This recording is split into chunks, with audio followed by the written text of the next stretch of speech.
ગઈકાલે આણંદ પર નવાગામ ખાતે JK ઇન્ડસ્ટ્રીઝ છે એમની અંદર આગની દુર્ઘટના બનેલી હતી. એમની તપાસ કરતાં જાણવા મળેલ છે કે એ લોકોએ 2007ની અંદર અહીંયાથી લેઆઉટ રૂડામાંથી લેઆઉટ મંજૂર કરાવેલો હતો. ત્યારબાદ કોઈપણ પ્રકારની વિકાસ પરવાનગી કે બાંધકામ બિલ્ડિંગ યુનિટ યુઝ પરવાનગી કોઈપણ પ્રકારની મંજૂરીઓ લેવામાં આવેલ નથી, જેથી તેમના વિરુદ્ધ અમે કાયદેસરની કાર્યવાહી નોટિસ આપી છે અને કાયદેસરની કાર્યવાહી એમના વિરુદ્ધ કરવામાં આવશે. કેટલા વર્ષથી આ પરવાનગી વગર આ ફેક્ટરી ધમધમતી?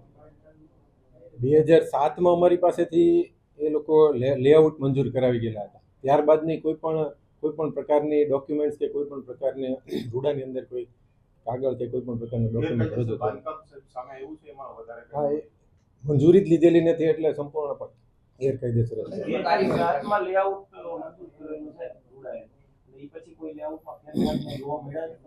ના એ પણ કોઈ કારણ કે એમાંથી અલગ અલગ પ્લોટ હતા, એમાંથી કોઈ એક પ્લોટની અંદર આ ઇન્ડસ્ટ્રી બનાવેલી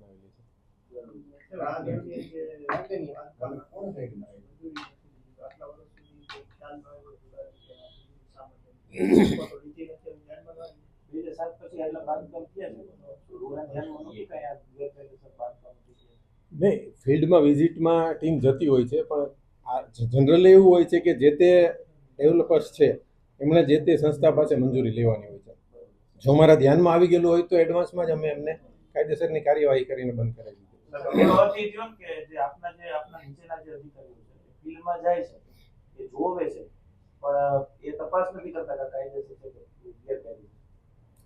માની શકાય, કારણ કે ઘણી બધી જેવી ઇન્ડસ્ટ્રીઝ હોય છે કે જેમાં અમુક સમય ઘણા બધા એવા પણ હોય કે જે ગામ છે રૂડાની અંદર ભળેલા હોય એ પહેલાં પણ ઘણી બધી ઇન્ડસ્ટ્રીઝ ત્યાં મંજૂરી મળેલી હોય છે, રૂડા દ્વારા નહીં પણ જે તે ઓથોરિટીઝ દ્વારા મળેલી હોય છે.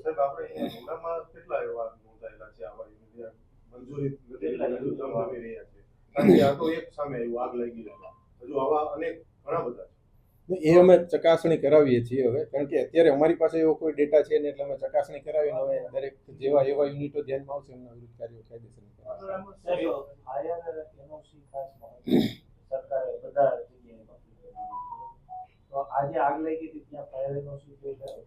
નહીં.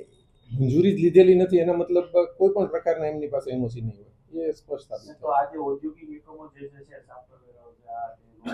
નજીકમાં જેટલા છે જે રૂરલ વિસ્તારમાં આવે છે તો ત્યાં કઈ ચેકિંગની કામગીરી હાથ ધરવામાં હા એમની પણ એક યુનિટને અમે લિસ્ટ બનાવીને હવે ચેકિંગની કામગીરી હાથ ધરશું. અને એમની પાસે વધારાનું બાંધકામ છે કે કેમ, એમની પાસે બીજા એનઓસી લીધેલા છે કે નહીં, ઘણી બધા એવા યુનિટો છે કે જે રૂડામાં ભળેલો જે વિસ્તાર રૂડામાં ભળેલો એ પહેલાના યુનિટો હશે અને ત્યાં મંજૂરી મળેલી હશે, તો એમની પણ અમે વિગતવાર ચકાસણી કરી અને કાયદેસર. દર વખતે આપણે આગ લાગે એટલે ત્યાં ફેક્ટરી માલિકો એમ કહેતા હોય કે અમે ભાઈ ફાયર એનઓસી નીતિ નિયમ મુજબ લીધેલા હોય. ખરેખર નિયમ શું હોય છે? ફેક્ટરી એકમાં કેવા પ્રકારના નિયમ હોય? ફાયર એનઓસી લઈને હોય છે, ફાયર સેફ્ટીના સાધનો એ સાધનો હાલતા ન હોય. એ તમને વિગતવાર તો ચીફ ફાયર ઓફિસર જ જણાવી શકે, કારણ કે અમારે જ્યારે અમે મંજૂરી આપીએ છીએ ત્યારે એમની સાથે ફાયર એનઓસી જોડેલું હોય એ અમે ચેક કરીને ત્યારબાદ મંજૂરી આપીએ.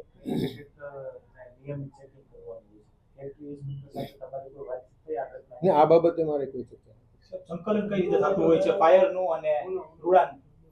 જનરલી કોઈ પણ ડેવલપર્સ છે મંજૂરી માટે જ્યારે આવે છે રૂડામાં ત્યારે અહીંયાથી એ આઈધર અમે અહીંયાથી ફાયર એનઓસી માટે એમને ક્વેરી આપીએ છીએ કે ભાઈ તમારી જે ફાઇલ છે એની અંદર ફાયર એનઓસી જોડેલું નથી, અને જો ફાયર એનઓસી જોડેલું હોય તો અમે એનું વેરિફિકેશન કરીએ છીએ અને ત્યારબાદ મંજૂરી આપતા હોઈએ છીએ.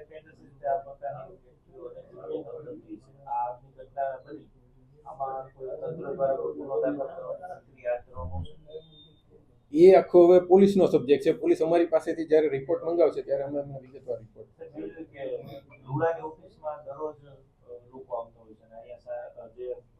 અધિકારીઓમાં કામ કરતા જે રીતના આગની ઘટનાઓ બને છે ફાયર સેફ્ટીના સાધનોની વાત આપણે પણ ફાયર સેફ્ટીના સાધનો છે પણ એક્સપાયર થયેલા છે, તો આને લઈ અને કોઈ રૂડાની ઓફિસમાં કોઈ કાર્યવાહી?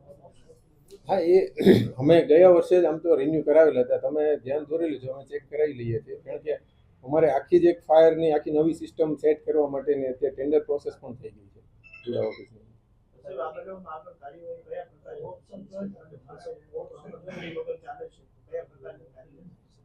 ત્યારે તો એમને ઇમિડિયેટલી એમને નોટિસ આપવામાં આવશે કે અનધિકૃત કોઈ પણ પ્રકારની મંજૂરી વગરની કામગીરી કરેલી છે એટલે તાત્કાલિક નોટિસ આપીને આ કાયદેસર કાર્યવાહી થશે.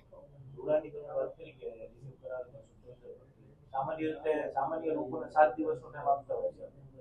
આપણે સાહેબ કેટલા સમયથી ટેન્ડર ટેન્ડરમાં એવું થયેલું હતું, એક ટેન્ડર થયેલું તેમાં એક જ એજન્સી આવેલી હતી, એટલે ફરી રીટેન્ડર થયું છે અને એમની હવે મંજૂરી માટે ફાઇનલ સ્ટેજ ઉપર છે, હજી વાર લાગશે? એટલે વિધિન અ મંથ આવી જશે.